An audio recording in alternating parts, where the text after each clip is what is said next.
Chères auditrices, chers auditeurs, bonjour. Bonjour Yoran. Bonjour Fred. Voilà, eh bien la dernière fois, nous avons mis en évidence le fait que le Christ vient réconciliait avec lui, avec Dieu. Et un texte d'Ésaïe 59 nous le rappelle, en tous les cas l'établit bien, Ésaïe 59, verset 1. Disons que Ésaïe 59, donc versets 1 et 2, montre la cause finalement de cette séparation que le Christ vient... c'est cela, voilà, c'est tout à fait cela. Donc Ésaïe 59, versets 1 et 2, « Non, le bras du Seigneur n'est pas trop court pour sauver, son oreille n'est pas trop dure pour entendre. Ce sont vos péchés qui vous séparent de votre Dieu.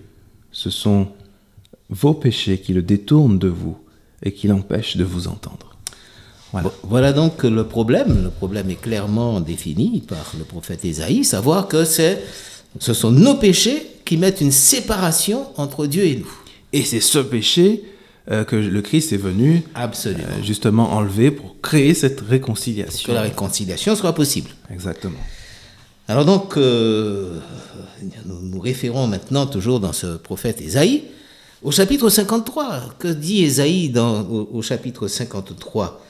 Mais là, c'est une autre idée, là, avec Ésaïe 53. Eh bien, il parle de substitution. Il a fallu forcément que le Christ puisse se substituer à nous pour que qu'il y ait rupture dans cette espèce de schéma, de mécanisme de séparation, puisque nous ne sommes pas capables, nous l'avons déjà vu précédemment, de ne pas pécher.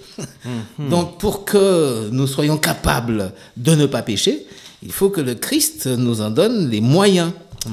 Et les moyens qu'il nous donne, eh bien, c'est ce que le prophète Ésaïe souligne dans son 53e chapitre. Alors, voyons ça. Au verset 5, que nous dit-il là ? Ésaïe 53, verset 5.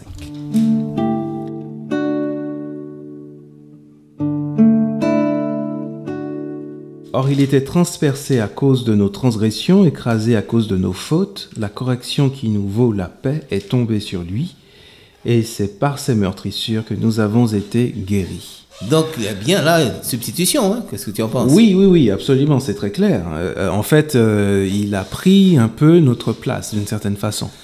Et c'est substitué à nous, ça c'est clair. Voilà. Puisque, effectivement, ce sont les souffrances qu'il reçoit, enfin du moins qu'il subit, eh bien, ce sont ces souffrances-là que normalement nous devrions subir. C'est ça.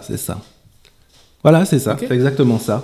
Et donc, la correction qui nous vaut la paix, eh bien, elle est tombée sur lui. Voilà. Et alors, l'apôtre Paul va, dans sa seconde épître aux Corinthiens, va vraiment alors nous faire là une déclaration qui nous laisse encore rêver encore maintenant. Hein. Cette substitution va être poussée à quel point, hein, à quel niveau, à quel degré ? 2 Corinthiens 5, verset 21.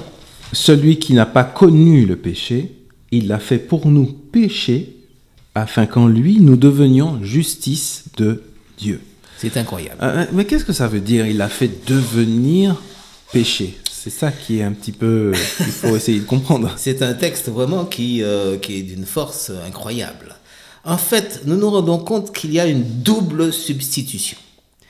La première substitution de la part de Dieu en Jésus-Christ, c'est que Jésus-Christ va devenir homme. C'est déjà une première substitution. Une première étape. Une première identification. Première identification. Donc, il y a une première identification, c'est que le Christ, enfin, le Fils de Dieu, va devenir homme. La parole, disons plutôt, va devenir homme. Exactement. Voilà. La parole devient homme. Hein. Ça, c'est la précision. Voilà. Et cette parole devenant homme, eh bien, s'identifie à l'être humain. Bien. À partir du moment où il s'identifie à l'être humain, c'est déjà une étape majeure. Il faut maintenant qu'il passe par une deuxième identification. C'est qu'il faut qu'il s'identifie maintenant à ce qui fait que l'être humain est séparé de Dieu. Hein? Donc le péché. Coupé de Dieu, à cause du péché. Donc, une deuxième étape, il va maintenant se substituer, s'identifier du moins au péché, au problème lui-même. Et il va devenir, en fait, finalement, un antidote de ce péché, si on peut ainsi s'exprimer en termes médicaux. Hein. Il ne va pas pécher, mais il va devenir péché. C'est-à-dire qu'il va s'identifier au problème de l'homme, au mal de l'homme. Est-ce qu'on peut dire qu'il le prend sur lui? Non, il le devient. Il devient péché. C'est-à-dire que maintenant, quand... comment dirais-je? Mon péché, le péché plus exactement, dans lequel mon péché se situe, et le principe du péché, eh bien ce principe, il va le devenir, en quelque sorte, quand il va concentrer sur lui le principe même du péché. Le fait de pécher, eh bien ça se concentre sur lui. Le fait du péché plus exactement, pas de péché, mais du péché. Alors, bon, j'espère que nos auditrices et nos auditeurs arrivent à nous suivre parce que on est en train de parler de différentes choses un peu compliquées. Ah oui. Disons de façon plus simple, que le Christ vient prendre le problème, être le problème, ce qui met une barrière. Va concentrer sur lui le problème, va faire que ce problème, il devienne le problème lui-même. Exactement, voilà. Ce sera peut-être plus simple comme ça. On va peut-être dire cela comme ça. Voilà. Extraordinaire. Extraordinaire. C'est plus qu'extraordinaire. C'est immense. C'est quelque chose qui est inqualifiable. Hein. Comment est-ce que cet être complètement séparé du péché, qui n'a rien à voir avec le péché, qui n'a jamais péché, nous l'avons déjà vu. Oui, bien sûr. Puisse finalement incarner le péché en quelque sorte, devenir lui-même péché. C'est-à-dire que le problème de l'homme, comme tu l'as dit simplement, eh bien, il l'endosse à tel point qu'il... Voilà, il l'endosse. Voilà, hein, c'est son problème, il est le problème. Voilà, c'est ça. Mais c'est un beau geste, hein. C'est un beau geste, c'est-à-dire prendre sur soi, finalement. C'est un peu ce qu'il a fait.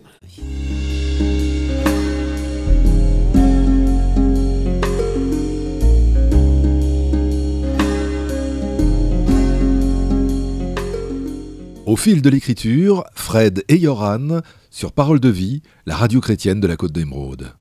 Il y a un autre texte très intéressant aussi qu'on trouve dans Galates chapitre 3 verset 13, qui va un petit peu aussi dans cette idée. Le Christ nous a rachetés de la malédiction donc de la loi. On n'a pas le temps d'expliquer tous les termes, mais en devenant malédiction pour nous. C'est-à-dire que c'est un peu ce que dit Ésaïe 53 aussi, c'est-à-dire qu'il va prendre, il va devenir, il va incarner, il va endosser ce qui posait problème finalement, ce qui nous posait problème. Voilà. Et ça confirme le fait que un texte de l'Ancien Testament disait que malheur à celui, maudit à celui qui est cloué en quelque sorte, qui est attaché au bois. Ça. Et c'est lui qui a été attaché. Et c'est lui qui a été attaché. Donc vraiment, un certain nombre de textes, ils nous montrent véritablement qu'il est devenu en quelque sorte l'expression même du problème. En tout cas, on est toujours soulagé lorsque on voit quelque chose de pas très agréable qui est pour nous et que quelqu'un d'autre le prenne à notre place, entre guillemets, ou pour nous, ça, c'est un soulagement. Donc il y a vraiment une double identification. Une identification d'abord à l'homme lui-même, dans son état d'homme pécheur, en tout cas dans sa chair d'homme pécheur, et ensuite une identification au problème qui a fait que l'homme est un être séparé de Dieu et pécheur. Il en fait son affaire. Il en fait son affaire totalement, de A à Z. Eh bien, je crois qu'on peut vraiment remercier le Seigneur d'un tel geste. Hein. Il n'y a pas de mots pour le remercier. Je pense que nos auditeurs aussi ne peuvent que se réjouir en entendant cela. Hein, c'est une bonne nouvelle. Hein. Quand on sent ce qui va nous tomber dessus et qu'on voit que quelqu'un d'autre s'en charge, tout à fait. C'est une bonne nouvelle. Voilà, je crois que nous sommes arrivés au bout pour aujourd'hui. Et... Ah mince. Oui, le temps passe vite. C'est vraiment le mot. Hein. Il faut maintenant que nous nous arrêtions, mais nous nous reverrons bientôt. Au revoir, chers auditrices et auditeurs. À bientôt.